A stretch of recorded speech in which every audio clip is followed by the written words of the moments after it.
दोस्तों, कभी हार न मानना एक अद्भुत गुण है जो किसी भी व्यक्ति को सफलता की ओर ले जा सकता है।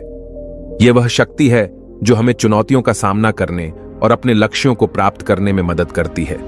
दृढ़ता के बिना हम आसानी से हार मान सकते हैं और अपने सपनों को छोड़ सकते हैं। इस वीडियो में हम कभी हार न मानने की शक्ति और इसके महत्व के बारे में जानेंगे। हम इस गुण के कुछ प्रसिद्ध उदाहरण को भी देखेंगे और सीखेंगे कि हम इसे अपने जीवन में कैसे विकसित कर सकते हैं।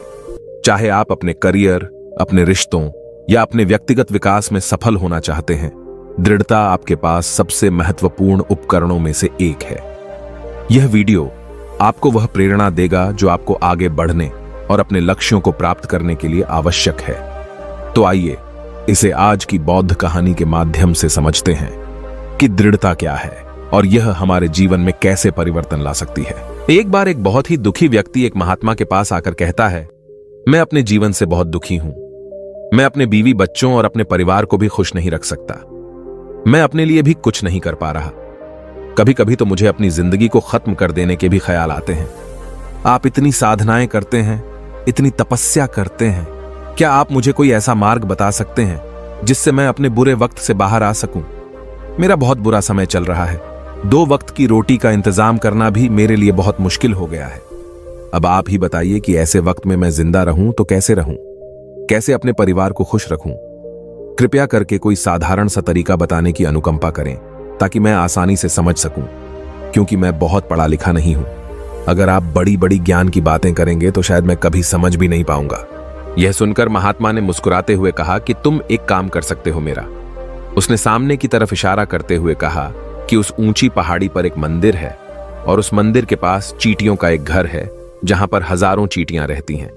तुम्हें सुनने में बड़ा अजीब लगेगा, लेकिन वह चींटियां उस मंदिर की जमीन को खराब कर देती हैं। उस मिट्टी की उपजाऊ शक्ति वह खत्म कर देती हैं, जिसके कारण वहां पर कोई भी पेड़ या कोई भी घास पनप नहीं पाती है। तुम मेरा एक काम करो, उसके बाद मैं तुम्हें तुम्हारे सवालों के जवाब दूंगा। तुम 7 दिन तक रोज उस पहाड़ी पर जाओ और उस चींटियों के घर को तहस नहस कर दो, उसको तोड़ दो। जब भी तुम्हें कोई चींटियों का घर दिखे मंदिर के आसपास, तो उसे वहीं पर तहस नहस कर देना। लेकिन याद रहे, घर को तोड़ने में कोई भी चींटी मरने नहीं चाहिए। इस बात को समझने का प्रयास करते हुए वह युवक वहां से चला गया। शायद उसको कुछ समझ में नहीं आया था कि महात्मा जी ऐसा क्यों करवा रहे हैं। वह तो उन चींटियों पर अन्याय कर रहे हैं, उनका घर तोड़वा रहे हैं, उन्हें नुकसान पहुंचा रहे हैं। आखिर कौन महात्मा ऐसा करेगा? लेकिन फिर भी उस महात्मा की बात मानते हुए वह अगले दिन से ही पहाड़ी पर जाना शुरू कर देता है। जब वह पहले दिन पहाड़ी पर पहुंचता है तो देखता है कि बहुत सारी चींटियां अपना खाना जुटाने में लगी हुई हैं। सारी चींटियां कतार से चल रही थीं और अनाज के छोटे छोटे कण उठाकर अपने घर में जमा करती जा रही थी। यह देखकर पहले तो उस युवक का मन कमजोर पड़ गया। उसने सोचा कि ये इतनी मेहनत करके अपना घर भर रही हैं और मैं इनके घर को तबाह कर दूंगा तो इनको कितना बुरा लगेगा। लेकिन फिर उसने उस महात्मा की बात याद करते हुए उस घर को तोड़ना शुरू कर दिया। जल्द ही चींटियों में हाहाकार मच गया। वह इधर उधर दौड़ने लगी। अभी तक जो कतार में चल रही थी, अब वह बिखर गई और इधर उधर अपनी जान बचाने के लिए भागने लगी। थोड़ी देर में घर टूट गया और सारी चींटियां इधर उधर छुपने के लिए भाग चुकी थीं। यह करने के बाद वह युवक दुखी मन से वापस अपने घर पर लौट आया। उसका मन परेशान था, दुखी था, पश्चाताप से भरा हुआ था। फिर उसने अपने बिस्तर में रात में लेटे लेटे ही सोचा कि अब तो उन चींटियों का घर तबाह हो चुका है। अब वहां वापस जाने से क्या प्रयोजन है? अब क्या फायदा होगा? क्योंकि चींटियों का घर तहस नहस करने के लिए महात्मा जी ने कहा था, जो मैं कर चुका हूं। लेकिन फिर कुछ सोचकर अगले दिन उसने फिर से जाने का निश्चय किया और अगले दिन सुबह सुबह उठकर वह वापस उसी पहाड़ी पर पहुंच जाता है। पहाड़ी पर पहुंचकर वह उसी जगह पर पहुंचता है जहां पिछली सुबह उसने उस घर को तहस नहस कर दिया था। लेकिन वह यह देखकर चौंक जाता है कि उन चींटियों ने फिर से अपना घर उसी जगह पर बना लिया था और अब वह फिर से अपने घर के लिए सामान इकट्ठा करने में जुटी हुई थी। उस आदमी को देखकर लगा कि यह चींटियां कितनी मूर्ख हैं। इनको पता है कि कल ही इनका घर इसी जगह पर तबाह किया गया है और उसी जगह पर उन्होंने अपना नया घर भी बना लिया। और यह सोचकर वह आदमी हंसने को हुआ। लेकिन फिर से महात्मा की बात याद करते हुए उसने उन चींटियों का घर फिर से तबाह करना शुरू कर दिया। फिर से उन चींटियों में हलचल मच गई और थोड़ी देर में वह चींटियां इधर उधर अपनी जान बचाने के लिए भागने लगी। कुछ ही देर में उनका घर फिर से नष्ट हो गया और वह युवक थोड़ा संतोष के भाव से कि इस बार तो मैंने अच्छी तरह से उस घर को तबाह कर दिया है, अब तो वह चींटियां यहां पर अपना घर बना ही नहीं पाएंगी।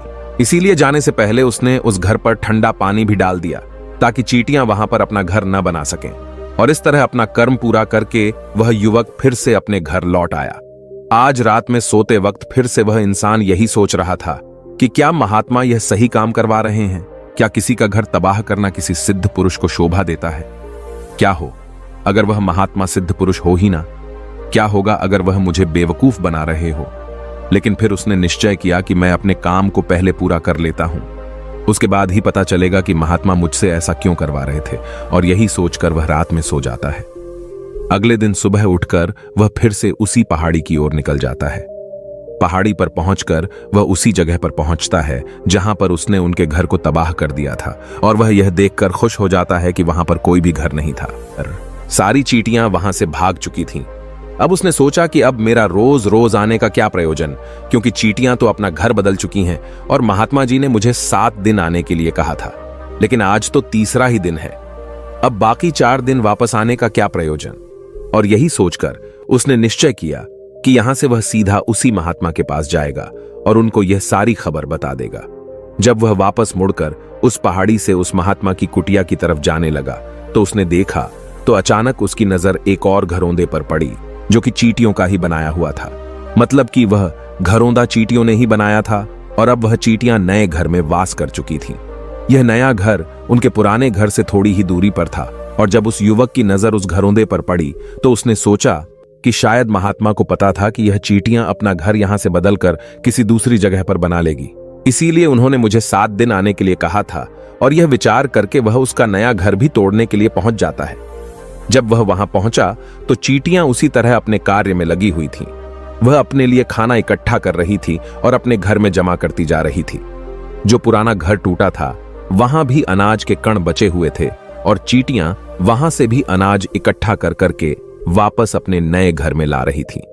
अब यहां पर फिर से युवक का मन थोड़ा कमजोर पड़ गया, क्योंकि वह खुद भी कमजोर था, खुद भी वक्त का मारा हुआ था। इसीलिए उसके मन में उन चींटियों के प्रति दया का भाव उमड़ रहा था। उनके ऊपर उसे दया आ रही थी। वह चाहता था कि उनकी मदद करे, लेकिन वह उल्टा उनको नुकसान पहुंचा रहा था। लेकिन उस महात्मा की बात को याद करते हुए उसने फिर से उस घर को तोड़ने का निश्चय किया और उसने इस बार बड़ी ही सावधानी के साथ बिना किसी चींटी को कोई नुकसान पहुंचाए वह घर तबाह करना शुरू कर दिया। वक्त थोड़ा ज्यादा लगा, क्योंकि किसी भी चींटी को नुकसान न पहुंचाने की शर्त महात्मा ने पहले ही रखी थी। इसीलिए उसको बड़ी सावधानी के साथ उन घरों को तबाह करना था। लेकिन आखिरकार उसने उस घर को भी तबाह कर दिया और उस घर को तबाह करने के बाद वह बड़े ही दुखी मन से, इस बार वह पहले से भी ज्यादा दुखी था, क्योंकि उसने उनका नया घर भी तोड़ दिया था। वह उन चींटियों को बसने ही नहीं दे रहा था और वह अब अपने आप को शैतान या दानव समझने लगा था। लेकिन फिर भी उस महात्मा की बात को मानते हुए वह अपने घर पर दुखी मन से वापस आ गया। रात में सोने से पहले एक बार उसने फिर से सोचा कि मैं कितना बड़ा शैतान हूं, कितना बड़ा दानव हूं। पुराना घर तो छोड़ो, मैं उन चींटियों को कहीं भी बसने के लिए कोई जगह ही नहीं दे रहा हूं। वह चींटियां मेरे बारे में क्या सोचती होंगी? वह कितना दुत्कारते होंगे उस परमात्मा को जो मेरे द्वारा यह काम करवा रहा है। लेकिन फिर भी उसने अगले दिन जाने का निश्चय किया और अगले दिन सुबह सुबह वह फिर से वहां पर पहुंच गया। वह यह देखकर फिर से आश्चर्यचकित रह जाता है कि इस बार चींटियों ने एक और नई जगह पर अपना घर बना लिया था। वह पहले से भी ज्यादा ऊर्जा के साथ काम कर रही थी और उन्होंने एक रात में पहले से भी बड़ा घर बना लिया था और अब वह फिर से अपना अनाज और खाना इकट्ठा करने में जुटी हुई थी। यह देखकर उस आदमी को लगा कि यह चींटियां किस मिट्टी की बनी हुई हैं। मैं इनको बार बार यहां से भगाने की कोशिश कर रहा हूं और ये वहीं पर अपना घर बना लेती हैं। क्या इनको पता नहीं है कि मैं इन्हें यहां पर कभी भी बसने नहीं दूंगा? यह चींटी है, दिखने में इतनी छोटी है, लेकिन फिर भी यह मुझसे हार नहीं मान रही है। बड़े ताज्जुब की बात है। और इस बार उसने गुस्से में उस घर को तहस नहस करना शुरू कर दिया। लेकिन इस बार तहस नहस करते हुए कुछ चींटियां वहीं पर मर गईं। उसके पैरों तले कुचल दी गई। कुचलने के बाद जब वह अपने अहंकार से बाहर आया तो उसने देखा कि गुस्से में उसने उन चींटियों को कितनी क्षति पहुंचा दी है। उसका मन पश्चाताप से भर गया और वह रोता हुआ अपने घर की तरफ बढ़ गया। रात में सोते वक्त उसने सोचा कि मैं उन चींटियों पर बहुत ज्यादा अत्याचार कर रहा हूं। अब इससे ज्यादा अत्याचार मैं नहीं कर पाऊंगा। और यही सोचकर वह अगले दिन उन चींटियों के लिए अपने घर से थोड़ा आटा लेकर उसी पहाड़ी पर पहुंच जाता है। आज उसके मन में उन चींटियों के प्रति श्रद्धा का भाव था, दया का भाव था। आज वह उनकी मदद करना चाहता था। और जब वह वहां पर पहुंचा तो चींटियां फिर से अपने नए घर को बनाने में जुटी हुई थी। उसने बड़ी ही दया के साथ उन चींटियों को अपना लाया हुआ आटा खिलाया और अगले 3 दिनों तक वह ऐसा ही करता रहा। जो इंसान पिछले 4 दिनों से चींटियों को नुकसान पहुंचा रहा था, अब वही इंसान उन्हें मदद कर रहा था। वह रोज सुबह जाता और उन चींटियों को अपने हाथों से आटा खिलाता। 7 दिन के बाद वह युवक उस महात्मा के पास पहुंचकर हाथ जोड़कर बोलता है कि हे महात्मा जी, मुझे माफ कर देना। मैंने उन चींटियों का घर तबाह करने के लिए बहुत कोशिश की। मैंने उनका घर तबाह किया भी। 1 बार नहीं, 4 बार मैंने उनका घर तोड़ा। उसके बाद मैं हिम्मत नहीं कर पाया, उनके घर को नहीं तोड़ पाया। मैं समझ सकता हूं कि मैंने आपका काम पूरा नहीं किया और इसके बदले आप मुझे वह तरीके भी नहीं बताएंगे जो कि मुझे मेरे बुरे समय से बाहर निकाल सकते हैं। लेकिन मुझे इसका कोई दुख नहीं है। मुझे लगता है कि मैंने जो किया वह सही किया, इसीलिए मैं आपसे आज्ञा लेकर वापस जा रहा हूं। कृपया मुझे वापस अपने घर जाने की आज्ञा दीजिए। यह सुनकर उस महात्मा ने मुस्कुराते हुए कहा कि अरे बेटा, इतनी भी क्या जल्दी, रुको तो सही, जलपान तो कर लो, थोड़ी देर ठहर जाओ, उसके बाद चले जाना। और यह कहकर वह महात्मा उस युवक के लिए पानी लेकर आते हैं। पानी पिलाने के बाद महात्मा उस युवक से पूछते हैं कि तुम मुझे यह बताओ कि आखिर तुम उन चींटियों का घर तबाह क्यों नहीं कर सके। वह चींटियां तो छोटी छोटी हैं और तुम इतने विशाल हो, फिर भी तुम उन छोटी छोटी चींटियों का घर तबाह नहीं कर पाए। कहां है तुम्हारी शक्ति, तुम्हारा बाहुबल? इसका जवाब देते हुए उस युवक ने कहा कि हे गुरुवर, मैंने उन चींटियों का घर तबाह कर दिया था, बार बार किया था। एक बार तो अपने गुस्से में उन चींटियों को भी मैंने हानि पहुंचा दी थी। लेकिन जिस दिन मैंने उनको हानि पहुंचाई, उसी दिन मेरे को लगा कि मैं उनको क्यों हानि पहुंचा रहा हूं, क्यों इनको इतनी तकलीफ दे रहा हूं। और उसी दिन से मैंने उनको नुकसान पहुंचाने की बजाय उनकी सहायता करनी शुरू कर दी। यह सुनकर उस महात्मा ने कहा कि यही तो सीखने की बात है। एक छोटी सी चींटी हमें जीवन का संदेश दे जाती है। मैंने तुम्हें उन चींटियों का घर तबाह करने के लिए नहीं भेजा था, मैंने तुम्हें भेजा था ताकि तुम उन चींटियों से कुछ सीख ले सकूं। तुम्हें क्या सीख मिली उन चींटियों से, क्या मुझे बता सकते हो? यह सुनकर उस युवक ने पूरी कहानी बयां कर दी। पूरी कहानी सुनने के बाद महात्मा ने मुस्कुराते हुए कहा कि बेटा, तुमने जो महसूस किया, मैं वही तुम्हें दिखाना चाहता था। वो ये थी कि तुमने कितनी ही बार उनके घर को तोड़ने की कोशिश की, कितनी ही बार प्रयास किया कि उनका घर तबाह हो जाए, लेकिन वह हर बार अपना नया घर बना लेती थी। उन्होंने कभी भी हार नहीं मानी। अगर वह हार मान लेती तो चींटियां तुम्हें वहां पर नहीं मिलती। जब एक छोटी सी चींटी अपने विश्वास और मेहनत से इतने बड़े आदमी का दिल बदल सकती है, तो तुम तो इंसानों का मन बदल ही सकते हो। अपने जीवन में अपनी किस्मत न बदलने का कोई कारण तुम्हारे पास नहीं बचता। जीवन कार्यशीलता का नाम है, कर्मशीलता का नाम है। लेकिन हम मनुष्य 1-2 बार हार मिलने पर ही टूट जाते हैं, हताश हो जाते हैं और फिर जीवन में प्रयास ही नहीं करते। और कुछ लोग अपनी जिंदगी को खत्म करने पर उतारू हो जाते हैं। लेकिन जानवरों में तुमने एक बात देखी होगी कि वह अपना जीवन खुद से कभी खत्म कर ही नहीं सकते हैं। तुमने कभी नहीं सुना होगा कि किसी जानवर ने आत्महत्या कर ली, चाहे वह जानवर कितना ही भूखा क्यों ना हो, कितना ही दुखी क्यों ना हो, लेकिन वह अपने जीवन के लिए हमेशा संघर्ष करता रहता है। लेकिन वहीं पर दूसरी तरफ हम मनुष्य 1-2 बार हताश होने पर ही अपना जीवन खत्म कर लेते हैं। जीवन तो कर्म करने का नाम है, इसीलिए मृत्यु से पहले कर्म करना कभी मत छोड़ना, क्योंकि मृत्यु के बाद तो तुम परम विश्राम में चले ही जाओगे। तो उससे पहले कर्म करना क्यों छोड़ रहे हो, क्यों हताश हो रहे हो? अगर तुम्हारा एक घर टूट गया है तो दूसरा घर बनाने का प्रयास करो, कोशिश करो, और कोशिश करने वालों की कभी हार नहीं होती। यह तुम उन चींटियों से देख चुके हो। देखने में तुमसे कितनी छोटी है वह चींटियां और तुम इतने बड़े हो, लेकिन उनका मन तुम्हारे मन से इतना बड़ा है, इतना विशाल है, इतना दृढ़ संकल्प है कि इतनी बार घर टूटने पर भी उन चींटियों ने कभी हार नहीं मानी।